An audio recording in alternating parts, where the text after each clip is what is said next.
Ladies and gentlemen, welcome back to another episode of Money in Medicine.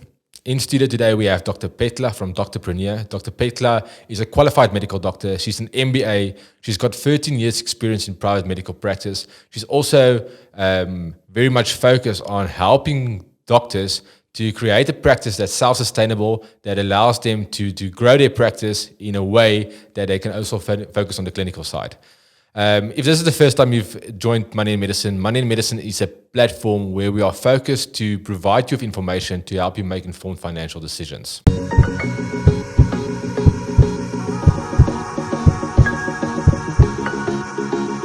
Thank you so much for inviting me. I'm glad to be here. So, Doctor, just before we go into the deeper questions, I think something that is fascinating me is how did you make the move from medicine into finances or into business? What led up to that decision? Okay, so I'm a product of a grandfather who grew up very poor and vowed that his family will never be poor again. So he was a great entrepreneur from Limpopo. I'm also a product of a father who grew up without a family support, a supportive family structure, and vowed that that will never happen for his family. So with those two intertwined, it just basically built me up to be the person that I am today, the interest that I have. So being a doctor for me was by chance. It's not the typical picture of growing up. I knew I wanted to be a doctor. I never had that experience. I never even thought of what I wanted to do growing up. I was just a happy child, basically. And my father said, I must study medicine. I was like, okay, because he was the man that has always been there for me. I trusted him. And I happen to love medicine, but I'm more of an entrepreneur in nature. So eventually over time, I saw it fit that I also get some degree or development in business just to equip me and to make me relevant to what I'm doing currently today. Wow. Yeah. Well, that's amazing. I think to add to that, I think that's one of the big reasons why we started Money in Medicine specifically, because we picked up when we started dealing with doctors that a lot of doctors come from a background where they're either from medicine or where there's no financial sort of input. They study a degree that is 5 or 6 years with absolutely no financial terminology or jargon in that course, which, like I always say, puts a big target on their back. So we wanted to create a platform where we can add value, we can share financial information, jargon, without sort of coming across as like we're selling them something. We wanted to like really, truly add value without really asking anything back. So I think there's a lot of synergy between Money and Medicine and what you stand for. Yeah. So I think alluding to the next question is we deal with these doctors that have to make financial decisions. We always say they have to make decisions that alludes to starting their own business or, starting their own practice, which involves quite a lot of financial planning, business administration. I think that's where, Doctorpreneur actually comes in handy and plays such a massive role and will play an even bigger role going forward.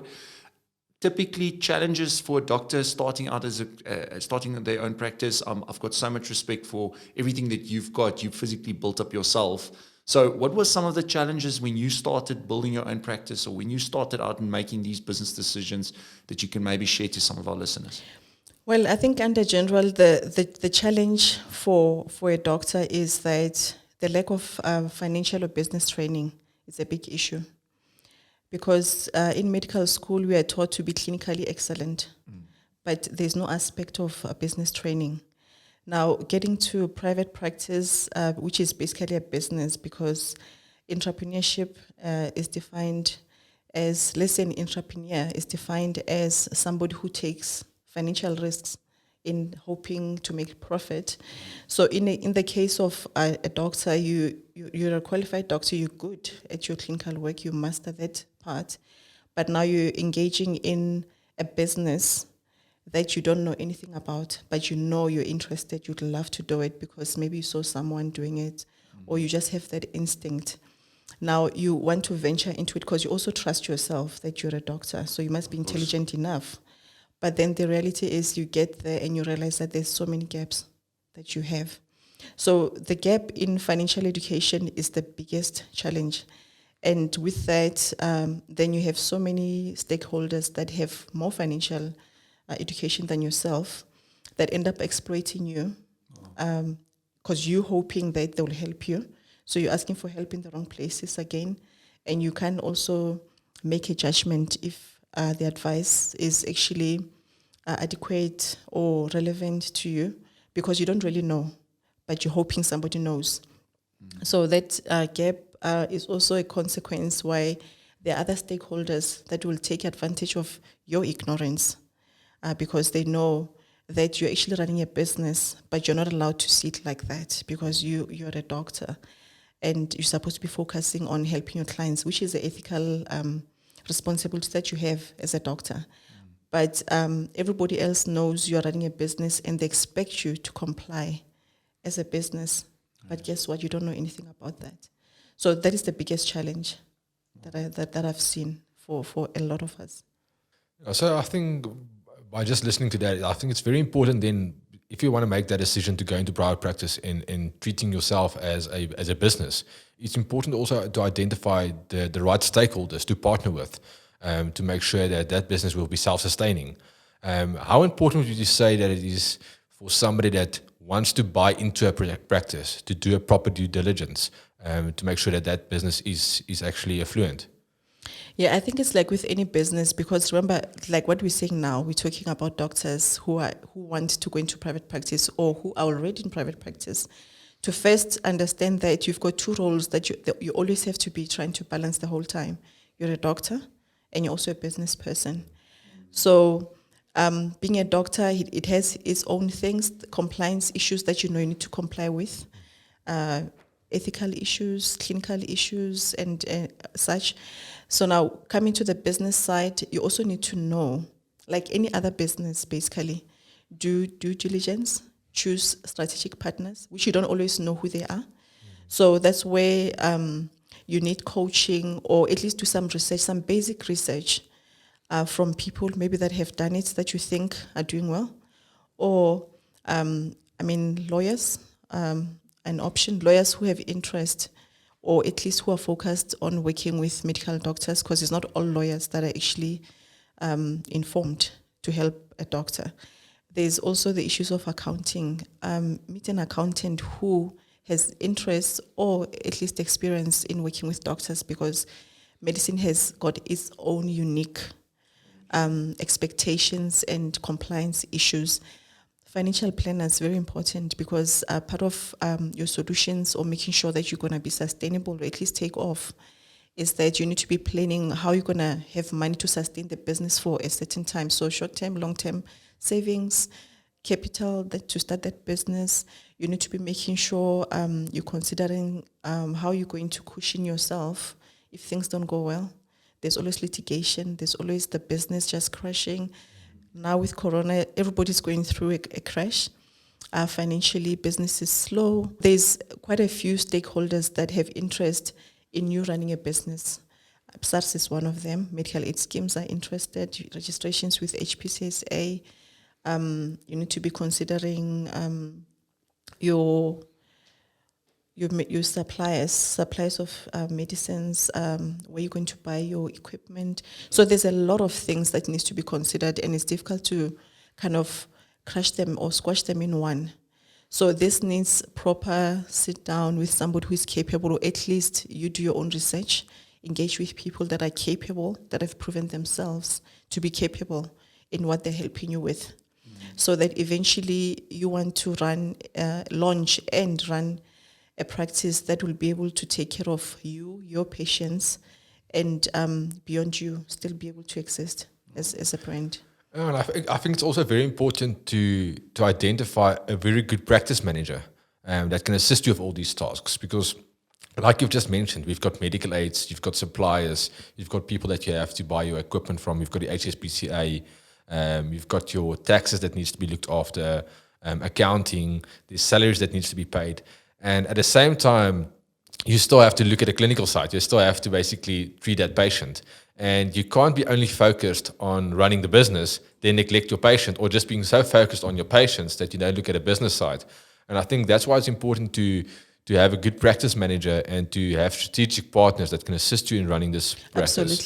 Absolutely. I think that's the whole idea. And with time, it's clearer and clearer that, you don't want to do everything because you can't do everything.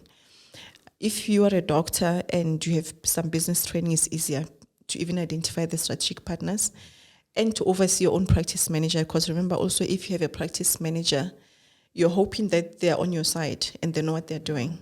So you also do need some level of financial education or training, or just some research at least, to know that even the people that are helping you, or assisting you while you are focused on your clinical work, is a great team, is a capable team. So it's an ongoing process of just refining, defining the whole time, assessing and redefining. Yeah. Yes, Doctor, I've got so much questions for you, but I think one of the things, because I'm so passionate about business as well, is we always talk about experience. Like, I think we live in an era where experience is everything. You would go to, let's use while we're talking about doctors, we'll go to a doctor's practice. One doctor might be a better clinical doctor, but you'll go to a doctor that's not as good, but like obviously running a better business model or creating a better experience. As an example, you sit, in the reception area, there might be, something small as like coffee offered to you, or you don't wait that long, so the sort of time scheduling is better. Something small. I'm just using a couple of simple examples. How do you, obviously you've paid your school fees, and I think, you've seen it and you've worked through that process and those struggles. How did you find the sweet spot? And I think that's something that Doctorpreneur can actually, obviously, one of the value adds that they can offer somebody starting their business. How did you find that balance into running, a proper business, but also still being relevant without slipping up on the clinical side, and vice versa, if that makes sense? Yeah, I think the marriage of the two is the tricky part. But first of all, I should say that it starts with the doctor understanding first that, look, I'm a doctor, and I'm also a business person, and the two must coexist. And unfortunately, because we don't have any such platforms where you're encouraged or educated or trained to actually do the two. So it's an ongoing process of learning, implementing, trying it out, and all of that. So if you have a strategic person who's going to help you to just have an overview and make you understand that you are both the leader and the manager at the same time, because that will allow you to be able to know that, look, I need to basically master my clinical work with ongoing trainings and experience itself. You get to improve on your skill just with experience alone. So you master your clinical work as a doctor with a patient-centered approach, because eventually the patient comes back to you because you make them feel better. And even better, what if the patient came to you because you make them feel better and you also make them experience coming to your practice, a great experience?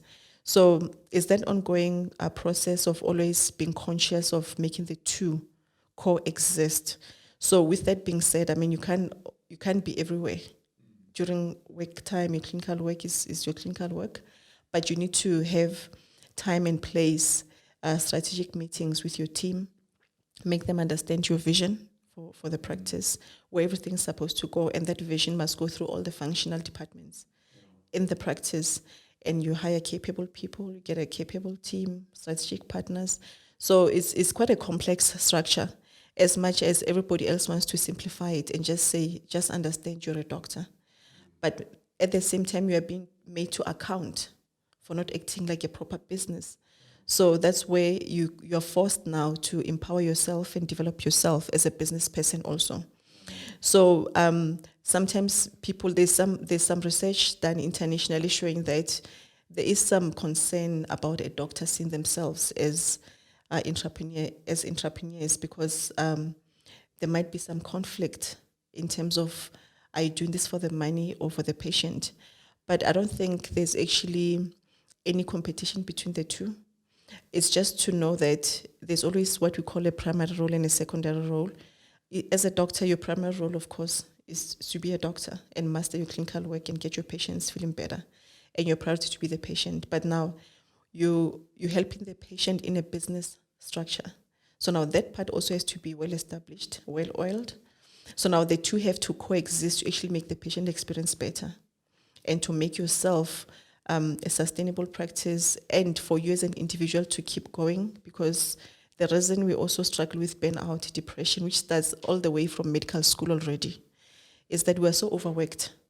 and we have this hero mentality that I can do everything. I can't ask for help. Otherwise, it's a sign of weakness. But guess what? Everybody else knows that, and they're coming for you because of that. So get help and treat yourself like a business. Yeah.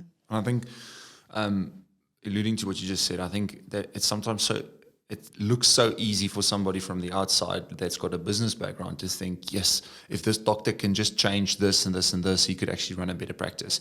But they don't realize the clinical part to it that they will compromise on. And I think that's why your services are so amazing, is because you've got best of both. You know how to balance between the clinical part and the business part. So because we always talk about that, we're very passionate about something like that. And I think if you don't mind, maybe just sharing, some of the services and some of the solutions that you guys offer at Doctorpreneur for somebody that's starting a practice or not. What sort of services do you offer? So mainly is consulting and coaching. Consulting in the essence that is guidance around what you need to do, giving you an overview of running your practice and acknowledging yourself as a doctor who happens to be going into business. So you need to be having that overview all the time, because the two must coexist the whole time.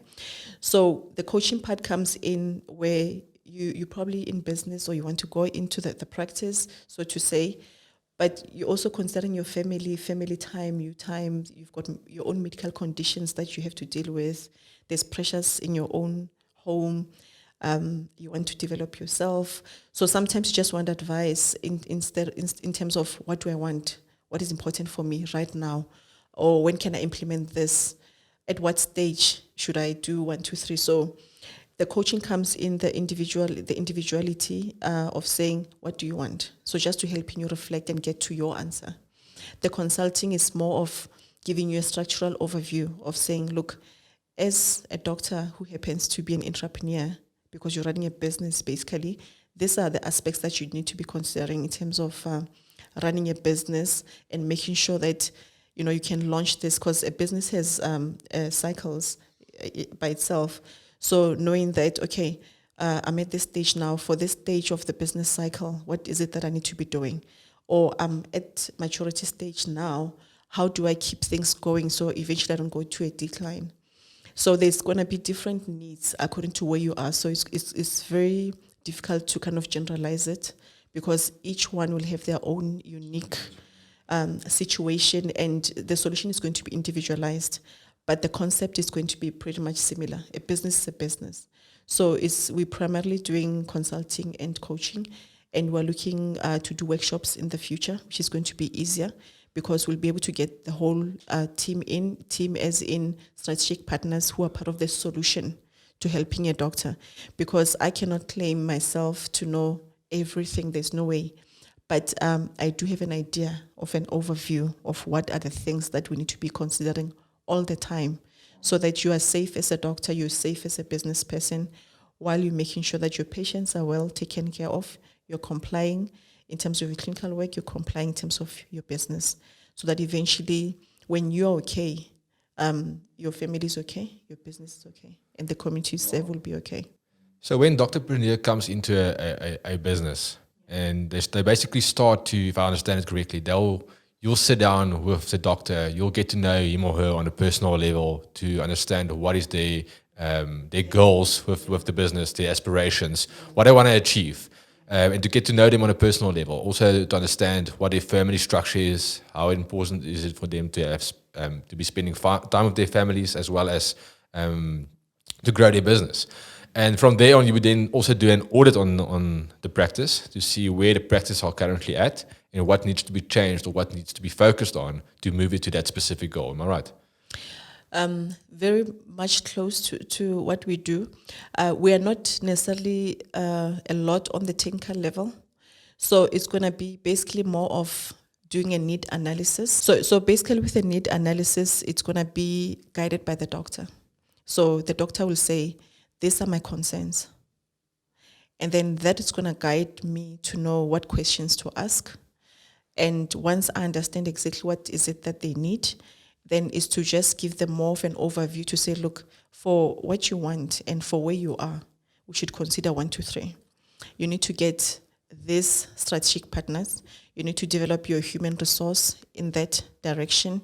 You need to, so it's going to be basically a guideline. And then we say, okay, then the doctor still has to choose who they want to work with. But at least they have got the vision of what needs to happen. And they've got kind of a framework around which to work on. So it's going to be different for each situation. And I think also that's where the workshop is going to fit in nicely, because somebody that's interested in acquiring your services can attend these workshops where you can tell them on the different phases of the practice what they can focus on. So there will be, as I understand it, there will be a couple of different courses that they can basically attend on these workshops to see what they want to be focused on and how that can help them overcome those obstacles. Yeah, so currently I'm thinking of a workshop that is going to be more comprehensive in terms of strategic partners that each doctor needs. Because like we're saying, the doctor needs to always be in acknowledgement of them being the clinical person and the business person. So there's always going to be some fundamentals that needs to be implemented all the time. So the workshop will be a workshop where I would present an overview in a way, and then some of, or mostly I'm hoping, some of the stakeholders or the strategic partners will also present what they can offer, how they can add value to the practice. Just to give the doctor an overview, because like I was saying, I know I'm not specialized in everything, but I definitely have a bit of understanding who are the strategic partners that one needs to get the business going, or to sustain the business, or to revitalize the business. So it's going to be me and other strategic partners who are part of the solution to make sure that the doctor has his time, his or her time. They've got time for their clients. They've got time for the business. So that will be more of a comprehensive overview. Yeah. Almost like a one-stop shop. Yeah. Yes. You've got all these needs and you've got a specific need, well, we're going to get this specialist in. That's it. That's it. Something like that. That's Doctor, so we also deal with, we've got a lot of listeners that's starting out, medical interns, final year doctors, at varsity. You mentioned that you also do coaching. I know a lot of these doctors specifically, unfortunately due to the horrible past, but a lot of them are first year graduates or first generation graduates, and they're not necessarily from a background where they've got a mentor or where they've got a coach. Is that something that they can also approach Doctorpreneur for, in order to get some guidance into, look, I want to become a pediatrician. What is sort of, the next 5 years going to look like for me? Or I want to build my own GP practice in the middle of Joburg as an example. What would the next 5 years look for me? Is that something that they can also approach you for? Absolutely. That's part of the coaching, because I think it's beautiful if you're fortunate enough to realize that, first of all, look, I need help. That's a strength. And secondly, to get help from the right person. And the right person would be somebody who understands a bit of both in this case, that you're a doctor and what are the challenges that doctors face. And again, you have interest in business.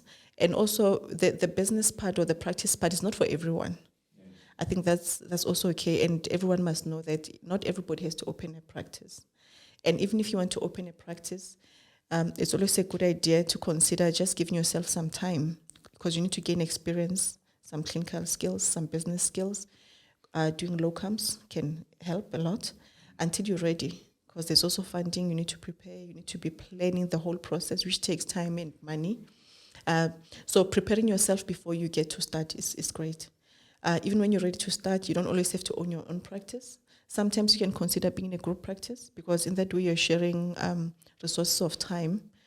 You don't overspread yourself, so you still can make it and have time for you and your family. You're also spreading the risk, financial risk, litigation risk. You're minimizing errors. So there's also that benefit. So it's going to be different. So, but at the end of the day, just being a doctor, it doesn't mean the road is straight for. It's going to be the same for everyone. So it's going to be an individual thing for each individual doctor. So, but it will be great if you can have a platform where somebody understands you as a doctor, so that they can help you to reflect and get to your solution, because the solution is different for everyone. Others want to specialize, which is great. Others don't want to specialize. Others want to totally diverge from medicine and do something else, which is fine. So, but just being able to be in a place where you're allowed to strategically think about everything and make that decision that is informed, not just out of ignorance or emotions or just following what somebody else did, only to find that it's not for you. Yeah. Doctor, I think this has been an exceptional episode. Thanks for all of the information that you've shared. There's so much questions that we have. There's so much more that we want to ask and that we want to share with the listeners. I think this is definitely something that we're going to continue. We would love to have you back on the episode to elaborate more. I also want to almost want to call this as the first part of this episode that we want to do.